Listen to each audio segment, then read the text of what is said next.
দুর্গাপুজো তো চলেই এসছে, আর তাই প্রত্যেকটা বাঙালির মতন আমিও শুরু করে দিয়েছি আমার দুর্গাপুজোর shopping. Hello, welcome back to my channel সানকাজম। আর আজকে আমি তোমাদের সাথে শেয়ার করব একটা নায়কা আনবক্সিং ভিডিও। প্রত্যেক বছরই আমি দুর্গাপুজোর সময় কিছু কিছু কসমেটিক্স শপিং করি, কিন্তু এইবারে সত্যি বলতে আমার তেমন কিছু দরকার নেই, because through out the year আমি কিছু না কিছু কিনেইছি। আমার যেটা দরকার ছিল তাই ভাবলাম আমি সেটাই নেব। আমার দরকার ছিল বলতে একটা খুব ভালো সানস্ক্রিনের দরকার ছিল এবং একটা ব্রাউন শেডের lipstick. To be very honest, আমি কিছুদিন আগে দিল্লি গেছিলাম এবং আমি এক ফোঁটা সানস্ক্রিন লাগাইনি, যে কারণে সানবার্ন হয়েছে আমার মুখে এবং ভর্তি ঘামাচির মতন র্যাশ বেরিয়ে গেছে। তাই জন্য আমি এবার দেখলাম আর সারা বছর ময়েশ্চারাইজার শুধু লাগালে হবে না, এবার একটা ভালো দেখে সানস্ক্রিন পারচেস করতেই হবে।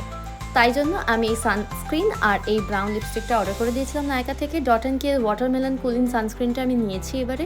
আমি জানি না, কোনোদিন ইউজ করিনি, তবে মনে হলো ভালো, বিকজ এটা অয়েলি স্কিন এবং ফর অল স্কিন টাইপস আমি দেখছিলাম, সুতরাং এটা মোটামুটি চলে যায়। আর এই ফরএভার ম্যাট লিপস্টিকটা ল্যাকমের, এই ব্রাউন শেডটা আমার খুব পছন্দ হয়েছিল। আমার মনে আছে আমি একটা সময় এটাকে সোয়াচ করেছিলাম, কিন্তু আমি সেইবার এটাকে কিনিনি। তো যাই হোক, একটা খুব সুন্দর প্রিটি ব্রাউন শেড, তোমরা দেখতেই পাচ্ছ। তো এই ছিল আমার shopping. Thank you for watching.